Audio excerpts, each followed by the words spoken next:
Hello and welcome to Talkernate History, the podcast where we, Matt and Max, talk about works of alternate history scenarios, and history in general. This episode, we're going to talk about Operation Market Garden. Kind of a niche topic for an episode, but... Yeah, so I agree, Max. It is a niche episode, but it's something that doesn't get as much attention in the United States. Even though when we think of World War II here, we think of Europe, June 6, 1944, and later. I don't think there's as much coverage here because it was a British plan. I mean, there was a lot of U.S. troops involved, but more British than American. And I guess we'll do a quick run through. So for people who may not be as familiar with this. So after the Allies break out of Normandy, and basically in August, there's this great race across France. You know, this is when Patton is at his most notoriety as he's heading towards Alsace-Lorraine, and Paris falls, and Americans and the Brits are driving back the Germans at a very quick pace. And by September of 1944, in some places, the Allies are at Germany's doorstep. They're on Germany's borders. And as part of this, Dwight Eisenhower had sort of mandated that they take this sort of broad front approach, that all armies advance sort of roughly at the same pace. And this didn't sit very well with a lot of people in the Allied command, on the Brits or the Americans. Patton, just wanted to keep on driving. Well, obviously, yeah, that's just him. That's his personality. Yeah, and he didn't want the British to take precedence, but Bernard Montgomery, by now Field Marshal Montgomery, had a different plan. And his plan was it was called Market Garden, two parts, Market and Garden. And Market would involve basically a backdoor into Germany. He wanted to get around the Siegfried Line, dropping three paratrooper divisions, the U.S. 101st Airborne Division at Eindhoven in the southern Netherlands, the 82nd Airborne near Nijmegen, slightly north of that, and then the British 1st Airborne Division at Arnhem.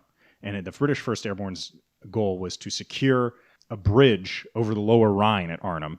The plan was British troops would then, as these airborne divisions were securing these bridges and crossroads, British armor would drive up, link up with these troops, then blaze over the bridge at Arnhem, and then swing right and attack into Germany. And, well, it didn't work out that well in real life. Yeah.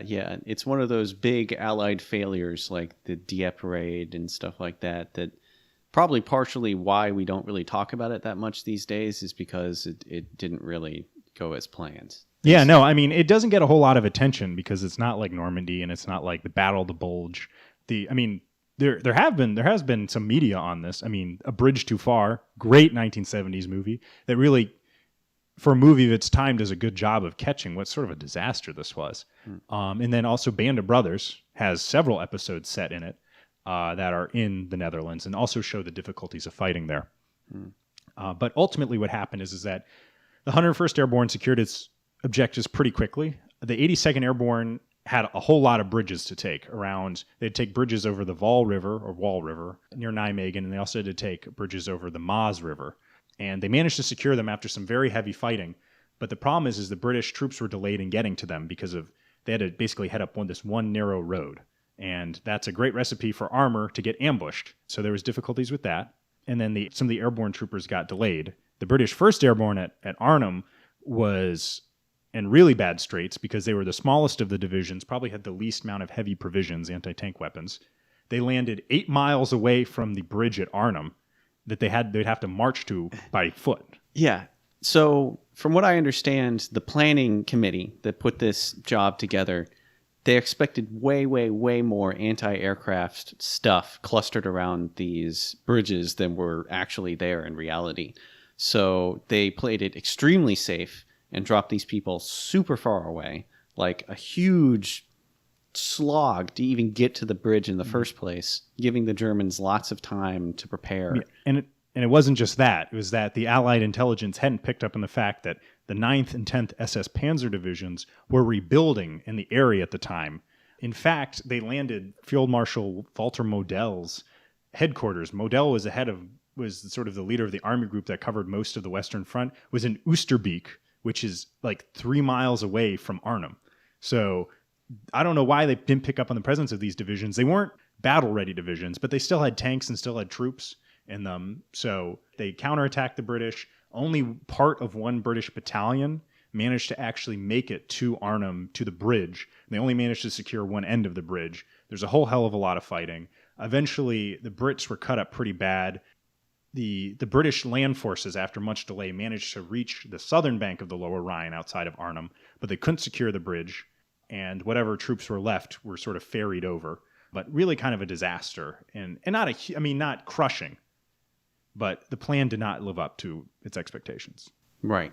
Because, not all the bridges were secured. One of them was... Which one was blown up again? It was one of the bridges the 82nd was supposed to take. I can't remember if it was the one over the wall or Vol. I can't remember. I don't know if they do the WV thing in Dutch. I know they do it in German.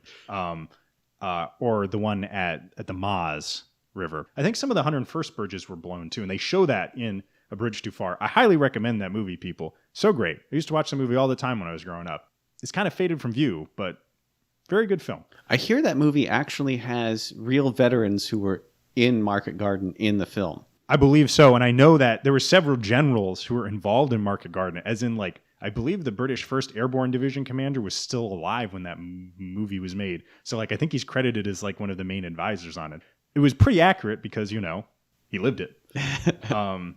So kind of the opposite of when Eisenhower saw that Battle of the Bulge movie and told people, don't see this movie. This movie sucks. Yeah. This is nothing like reality. I have a place of fondness again for Battle of the Bulge in my heart since I also watched that movie a lot growing up. But I have to agree, there's many things about that movie that don't make sense. It starts in the snow. Remember, quick divergence. The Battle of the Bulge was fought in the worst winter that Europe had seen in 90 years. And the end battle... I'm going to spoil it. I don't care. The end battle... spoil the Battle of the Bulge? Yeah. Well, the end battle scene in the movie The Battle of the Bulge involves a tank battle between the Americans and the Germans in the desert.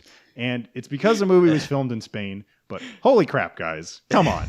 This was 1965 or 66. There are World War II and Battle of the Bulge veterans all over the place. Some of them are only in their early 40s at that point.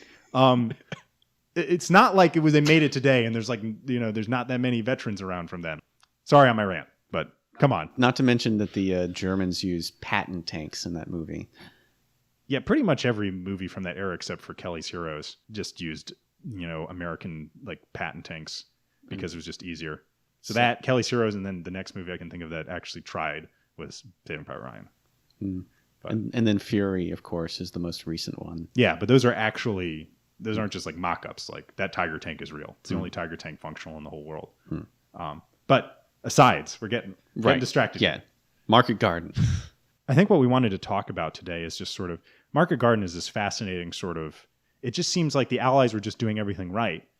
And then they come up with this plan. And it's understandable why they did. They wanted to end the war by Christmas of 44. But the actual results of it just were not anywhere near as successful as I hoped. So we kind of wanted to discuss today sort of maybe is there any way that this could succeed? What would a Market Garden that actually worked, what would that look like?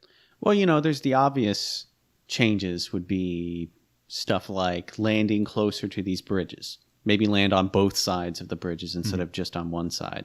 Well, and it's interesting you bring that up, Max, is because while this is a niche area of alternate history, I recommend, if you're interested in this, find Peter Saras.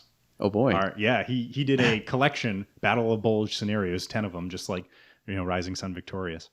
And there's a story in there called Monty Bounces the Rhine by a guy named Andrew Ufendel. And it's one of the best stories, I think, in any of those Saras collections, by my opinion. It's really well done. And it sort of captures this. And what happens is that the British land most of their troops south of the Rhine, right near the bridge. They sort of say, we're not going to worry about the anti-aircraft. We're just going to get our guys as close as we can. And that works. And they get hard pressed by the German panzers, but they managed to hold out just long enough for Guards Armored Division, the British Armored Division that was leading the attack up from Belgium, to get there. And so they get over the Arnhem Bridge. But what's interesting about it is that they get a little bit farther past Arnhem, but not much. They get bogged down in street-to-street fighting, and they have a tiny toehold over the north of the Rhine, but it doesn't really change World War II all that much. I think what that book does well and what we talk about here, so let's say we posit a scenario where Market Garden succeeds, that they do something that allows the British to hold out at Arnhem enough for them to link up their 30th Corps, which is attacking up. So, okay, they get over the bridge. The thing is that offensives can only run for so long, And there's no way there's going to be enough energy for them to make a big right hook and get to Germany.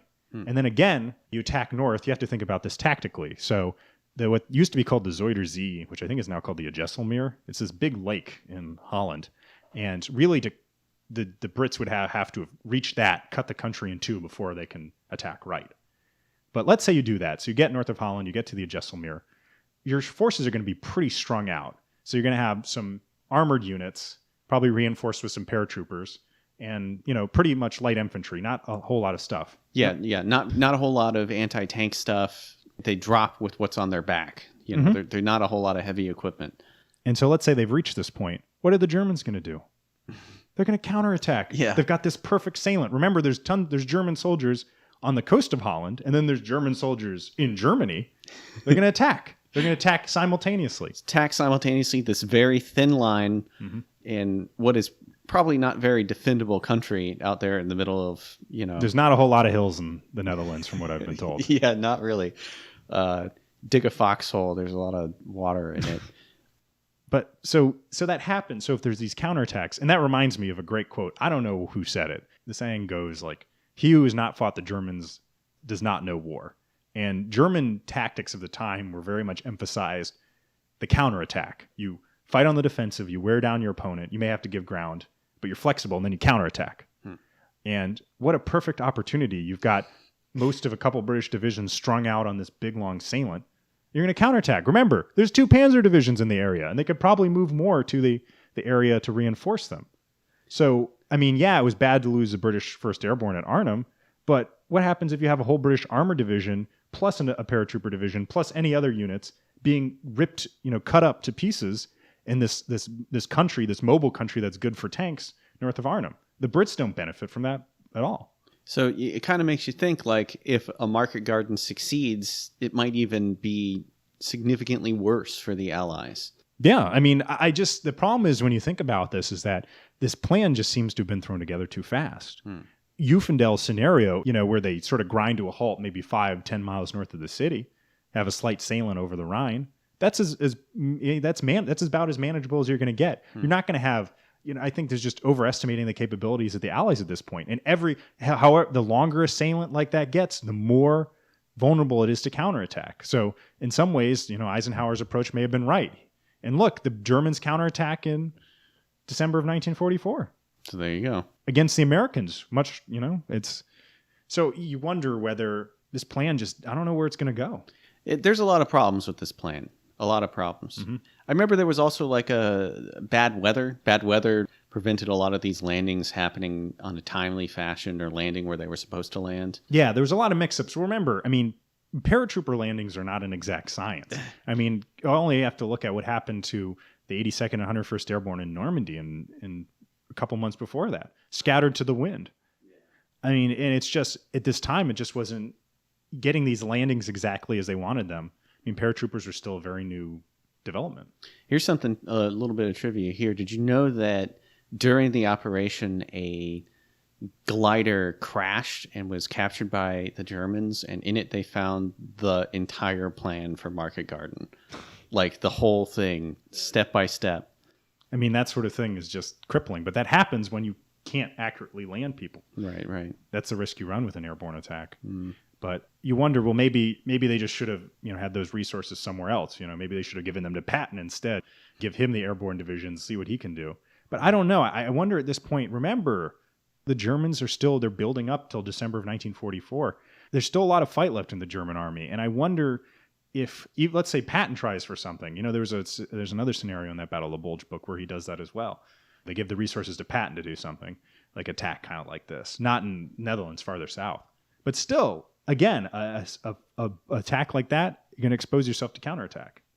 This is kind of an interesting point, too, is that because of the failure of Market Garden, the Allies never really tried another big, massive airborne assault. If Market Garden can be kind of like a half-and-half victory, like maybe stopping at Arnhem, maybe they'll try using it again later in the war. Well, they did try one. This is almost unheard of. There was one more airborne attack in March of 1945, Operation Varsity.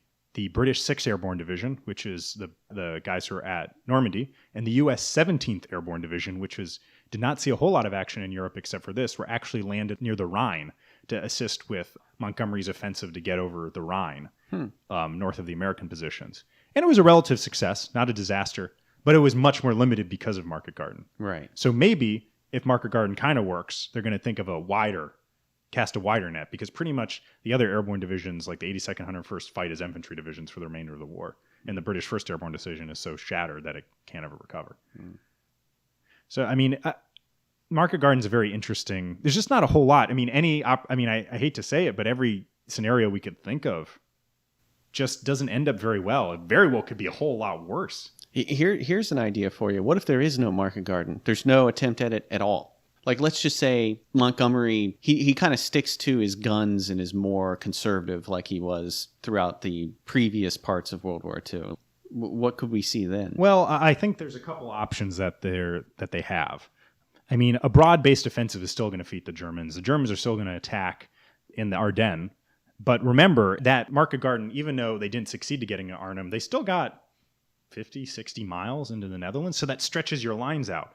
And because of that, the American lines in the Ardennes became weaker as they had to get stretched north. So the American lines may have been better suited to driving back a German attack because they weren't as stretched thin, because they don't have to pull as far north to compensate for the British lines stretching out in this big salient.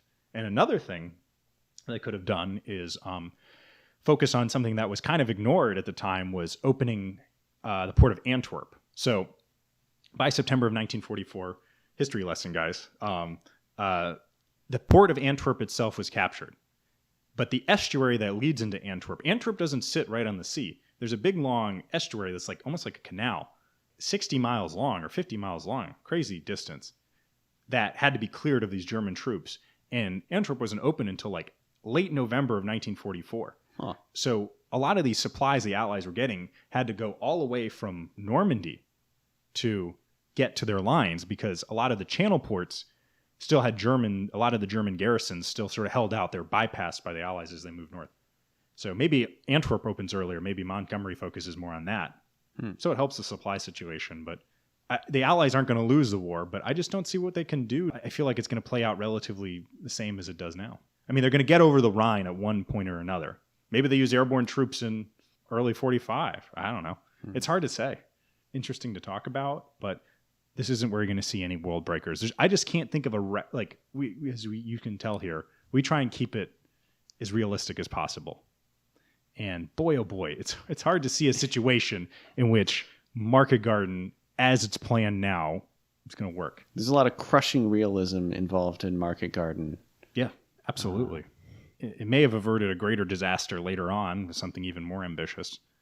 But you know, these things happen in war. People, these generals, they get it in their heads that they want to win in a certain way, and they take a risk. I don't know. It's just an interesting, and the fact of the matter, though, is a hell of a risk for Montgomery, because Britain, you know, manpower's running low in 44. They took a lot of casualties, and they lost an entire airborne division, basically. And then the Brits took a lot of casualties in Normandy as well. Manpower barrel wasn't a whole lot left in 1944. It's a big risk to take. And Montgomery was usually known as a general who was very methodical. Yeah, very, very, very protective of his men, very protective of his troops, not throwing them into the meat grinder. Well, he was one for very adequate planning. And if you study his campaign to get over the Rhine in March of 45, he goes back to the Montgomery of El Alamein, these huge, big plans, these massive crushing artillery barrages, and very reasonable but small objectives stacked one on top of the other. As opposed to Market Garden Montgomery, who's like, I don't know, 5 days to plan, that's plenty of time. Let's just do that. I think it's just an example of how dangerous, in some ways, the rivalries were between the American and British generals, because, you know, in many ways, this was almost Montgomery's attempt to try and, like, well, we've got to come up with a plan so Patton doesn't get all this stuff. Right. I got to show up Patton. And so, you know, that sort of rivalry you see in the movie Patton itself is a little overblown for movie purposes, but there was a lot to that sort of rivalry between a lot of the generals. The race to Messina. Plays out here, the race to Berlin, an even bigger deal. Although the idea, it's hard to believe that they really thought, like, we're going to unhook this entire German line and we're going to be able to just pour into northern Germany and not face serious German counterattacks. But hindsight's 2020, I guess. Yeah. Yeah, Market Garden is just an anomaly. It's also the biggest airborne assault in World War II, by the way. Yeah. But that gets forgotten. Is it the biggest one ever? I think it might be. It very well may be by sheer number of airborne troops deployed. Like what else could possibly come close? It was bigger than Normandy. I mean, there haven't been a whole lot of paratrooper, like, it's so interesting because it's more air mobile now than paratroopers. I mean, they still train paratroopers, but mass airborne landings. And this may be one of the things they learned from this is that, like, big airborne landings are vulnerable. Right. Because, they're mobile. You can drop them behind lines. They're well trained. But the problem is they're lightly armed. Can't carry, especially against armor. So yeah, they have small arms, so that's fine for fighting it out with infantry. But like, if you fight against armor or really heavily entrenched positions, paratroopers are not designed, at least in World War II, they were not designed to fight for long periods of time without being relieved by regular infantry and armor. They're there to secure an objective, quickly hold it, and then get relieved. And the problem in Market Garden is they made especially the British 1st Airborne Division for like I don't know how many days, like a week, just slug it out with remains of 2 panzer divisions plus other troops. I mean, that's too much to call upon. Especially when they're all 8 miles away. They've been dropped in the heathland 8 miles away from where and they have to march to get there. Right. Like, I remember hearing about how one of the Allied commanders was actually trapped in a house with like a panzer camping on the house and like they were unable to leave. Yeah. For like, I'm pretty sure that was Roy Urquhart, who was the commander of the British Airborne Division. Not entirely sure, but I'm kind of remembering that scene from the movie where that happening. I mean, that's how bad. I mean, this is how badly fractured it was. Like, this was a real disaster, and I can see why it wasn't played up a whole lot post-war, because you have big victory in Normandy, sort of the comeback victory in the Battle of the Bulge, and it's like Market Garden, like, we got some ground and we pushed the Germans north, but we expended a lot of good troops, and for nothing that's really... It's kind of like equivalent to the German airborne assault in Crete. That's another big airborne assault that got tons and tons and tons of losses, and afterwards it's like, never mind about paratroopers. Yeah, well, I think there's just an inherent risk, and I think they worked relatively well for the Allies in Sicily and in Italy and in Normandy, and then now it's like, this is not working as well. Maybe it's not a panacea. Well, I think you have to be realistic about your objectives. I mean, certain units have, you can't drop an armored division by air on a position. But yeah, like speaking about like being realistic, like these plans are ridiculous in their assuming the weather's going to be perfect and assuming everything's going to go right and assuming everyone's going to be sprinting everywhere as fast as they possibly can and having very little resistance. The whole thing was pretty poorly managed from the very start. Yeah, well, I think it was sort of like Allies had learned hard lessons fighting the Germans in Normandy, and then they kind of forgot them. They thought that we're just going to like roll over them, and I guess they figured the Germans had taken such heavy losses. But like, remember, this was one of the most interesting facts I'd heard. It was Andrew Roberts who wrote The Storm of War, which is a great book, guys. If you ever have a chance to read it, so good. I heard an interview with him once, and he talked about that the number of casualties the Germans inflicted on the Allies was higher throughout the entire war until like the last 5 months. And before that, the Germans, especially fighting on the defensive, very potent enemy. The Russians learned that in spades on the Eastern Front. And they got better because of that. Got really tested by that. But it's a tough lesson to learn. And I think the Allies underestimated. They thought, well, the Germans have taken such a beating. They can't possibly keep on fighting. It's like, well, they did. And so eager to get on German soil. And I get that. They want to carry the war to Germany, but like Berlin's a long way from, the Rhine. Yeah, it's kind of optimistic thinking this is going to be it. Just going to swing around in there and knock them out.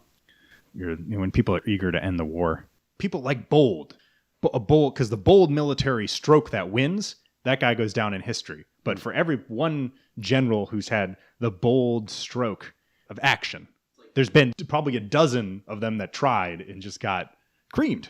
It's like MacArthur and Inchon, like this insane, crazy gamble that shouldn't have worked, and it did work. And now it's all anyone can ever talk about whenever anyone mentions MacArthur is Inchon. Yeah, because people appreciate that. But like, it makes for a good book, makes for a good story. Yeah. Against the odds, we succeeded. No one talks about the time when it was like, we went against the odds and the odds were correct. That's a realistic story, but not exactly one to rally the troops around.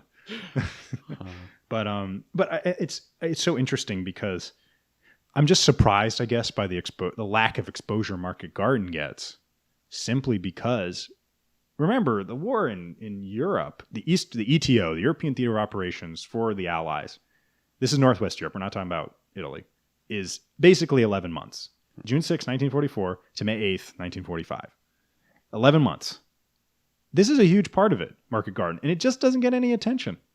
And I'm interested by that. I mean, obviously for Band of Brothers, it's good that they did that and good that they did Bridge Too Far, but I guess it's just, we have this, I think that we underplay how tough this got, and no one wants to say like, wow, we kind of really tactically and strategically, there's no real clear victory here, and then tactically was a complete disaster. Well, you can make an interesting story out of that, which, just see A Bridge Too Far. That's what the movie's about, is about like failure.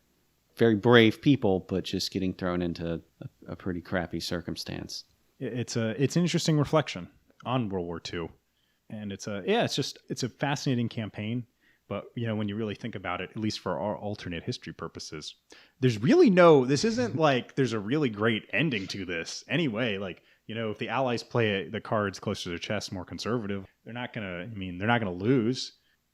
It's so interesting because sometimes people say like, well, if you just tried this, it's a long shot, but if you would have succeeded, it really would have been a home run.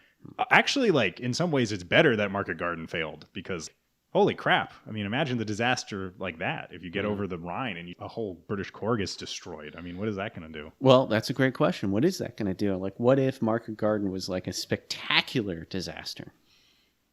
Boy, that's bad for the Brits. I don't know if Montgomery's going to be able to keep his position. No longer. He'd probably get sacked. Yeah. Well, yeah, he'd probably just get sacked. Who are they going to bring in? Harold Alexander. That happens in the Ufendale book. Huh. Harold Alexander, very forgotten, but he was basically headed up the Mediterranean theater by the end of the war, and a huge. He's actually in Patton, General Alexander. They talk about him, but I think he was almost like Churchill's favorite. Churchill really liked the guy, Earl Alexander of Tunis. He was the Governor General of Canada after the war. Fascinating guy. Really interesting. But a way better diplomat than Monty. The Americans liked him more because he wasn't such a jerk about stuff. I mean, I think also like a crippling blow like that, the Brits have just taken a huge hit from this. There was a lot of resources allocated for Montgomery's campaigns in early 45 getting over the Rhine, and you may just see the British even relegated even further down. They, the priorities really given to the Americans. The British are tasked with cleaning out the Netherlands or whatever, but the main drive into Germany is going to be just pretty much all American. That could happen. I could see that happening. I don't think that's going to really change a whole lot. Timetable's going to get changed up a little bit, but pretty much by this point in the war, there's no way that the Germans are winning. Yeah. I mean, they can delay victory. That's the best they can. They can maybe buy themselves a month or some weeks, maybe 2 months. I don't know. It's hard to see at this point, especially, again, as we've talked in many other episodes, the Russians. Don't forget them. They're always there. They're on the Vistula, guys. Under your bed, in your closet, on the way to your car. They're there. Yeah, well, it doesn't matter if the Germans win a smashing victory against the Americans, because then those troops have to go to the Eastern Front, where the Soviets have 3 times as many troops. And an army that has spent the past 3.5 years getting honed against the best the Wehrmacht has to offer. So by that point in the war, Soviets are pretty good. So, I don't know. A failed Market Garden, tactical victory for the Germans, maybe, even a bigger victory. But all it's doing is buying them a little bit of time. At this point, there is no ending it. Well, unless you have some ME-262s. That's right. We forgot to mention the ME-262 factor in this. Just shoot every paratrooper's parachute as they're falling. Just God, we're not going to get into that. No, we're not. Is there any other works of alternate history involving Market Garden, or is it too niche, too weird? It's pretty niche. Yeah. That Monty Bounces the Rhine is amazing, but it's the only one that really talks about it a whole lot. Because also, most of these people writing on this are Americans, so they're right. Or I feel like a lot of the writers in those books are Americans, so they're focused on the Americans in the Bulge. Not a whole lot of people are like, but what happened to the Brits? Wait a second. Yeah. So just a fun little side note here. when I was doing research for this, I watched the Market Garden episode of the excellent TV show Battlefield. Mm-hmm. And while I was watching it, I noticed in a little bit of stock footage that Montgomery has a butterfly tattoo on his forearm. Yeah. Doesn't seem very Monty-like. Yeah, not really. He didn't really seem like the kind of guy to have that, but apparently, yeah, he got it in India. It's unexpected. Fun Monty fact for you there. But yeah, I think that pretty much wraps it all up. Mm-hmm. I hope you've enjoyed this episode. I know it's a little bit different than some of the ones before. Basically like a big history lesson, I guess. But that's good. People should know about this. Hey, in our intro, we do say, and history in general. So boom. There we go. There you go. Hey, guys. And also, if you want, never forget, you can always send us an email at talkernatehistory@gmail.com. We always like hearing input, feedback. If you have suggestions for more episode ideas, we're always open to that. So just let us know. Well, this is Matt signing off. And this is Max signing off. Have a good day, guys.